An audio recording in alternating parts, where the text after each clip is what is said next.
Hello, economic students. Today I'm going to go over some things involved with the stock market. We'll start off with IPO, initial public offering. This is essentially where a private company decides to go public. They're going to pull some funds out of their company by selling to private investors. So what they'll do is they'll get with underwriters who are people who will value the company, and they will determine an overall value of the company, and then they will decide how many shares to divide that up into, and then they will decide which exchange that they want to put it on, whether it be the New York Stock Exchange, the NASDAQ, or the Amex, and then they will put it onto the market, but initially it's sold off to investors in the IPO. After that, it's put into the market, and then it's bidded on, as all stocks are on a daily basis. We'll talk more about that later. So that's an IPO. There's not that many of those. It doesn't seem like there.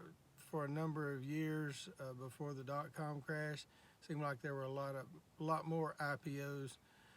Since then, there seems to be a lot less. There are three stock markets, or three major markets in the United States. There's the New York Stock Exchange, which is by far the largest. Then we have the NASDAQ. The NASDAQ has some really large companies on it. And then you have the Amex, the American Stock Exchange, which is the third largest, but still very small, or a lot smaller. Let me say that. And then you have the over-the-counter stocks, which are on one of those major three. All right. The next thing we'll look at is market value of a stock. A market value of a stock is determined by how much demand there is for a stock. For instance, if a stock is very sought after, it will drive the price up. What drives the price of a stock up is not necessarily its worth, but people's perception of its worth. If people perceive that a stock is going to be going up in price, then they're willing to pay for that. If people perceive that a stock is going to go down in price, then they're not going to be willing to pay as much for it.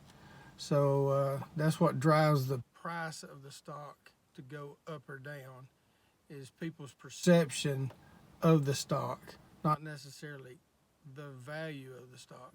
The value of the stock may drive the perception, but if the perception is different than the actual value, then the perception is what drives the price of the stock. For instance, many years ago,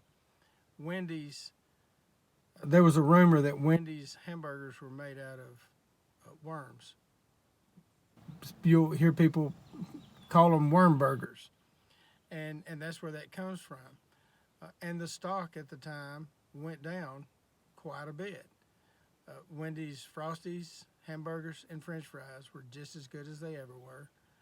But because the perception was different, even though it was a stupid perception, then the stock of the price went down. Of course, it rebounded and came back, and the stock went back up. So perception is what drives the price of the stock, not necessarily the actual value, even though value, of course, does have a tremendous amount to do with it. So, all right, earnings per share.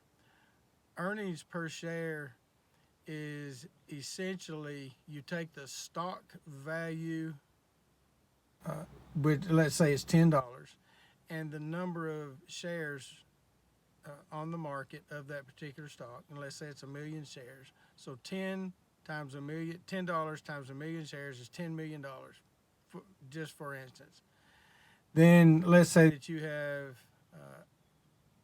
earnings of say $1 million, then you would divide that by into the total value of the stocks, and you would say that you had a 10% earning ratio. Also, dividends. Dividends, that is where you have a company. As a general rule, companies that have dividends have they're established companies that have very good earnings. So they have decided that they're going to give their shareholders so much money every year based on what the board of directors decides. So what they'll do is they will say they'll give, for instance, 50 cents per share. If you own 1,000 shares, they'll give you 50 cents per share, so they'll send you a $500 check. And essentially what that is a way for the company to say, hey, thanks for owning our shares. Please invest in more shares so that we can send you a bigger dividend check. So it's an enticement for investors to buy that stock, which actually is usually going to help the stock price to go up because it causes more demand for the stock. So those are dividends, dividend payments to stockholders. Next term, or two terms, are bull market and bear market. A bull market is the stock market that is going up. It's moving forward. I always picture a bull charging forward. In pictures that you'll see of the bull market, it'll show a bull, and he'll have steam coming out of his nostrils, and he'll be driving forward with his shoulders down. That's a bull market. The stock market is going up. It's thriving. And then a bear market. The bear is jumping back. The bear's doing sort of like that. His paws showing, and he's jumping back because the stock market is going down. So that is a bear market. So you have bear markets going down, bull markets going up. And then our next term is liquidity. Liquidity that can be used in any investment. And essentially what liquidity is where you turn your investment into cash. Depends on how fast you can turn it into cash. And so let's say you have a baseball card collection and you say it's worth $10,000. Then it may be worth $10,000 according to the books, but how long will it take you to get that $10,000? Or it may not. You may not be able to get $10,000. You may be able to get more than that or less than that, depending on if you put it on an auction or if you sell it to friends or whatever. How long will it take you to turn those baseball cards or that real estate or whatever investment you have into cash? And that is your liquidity.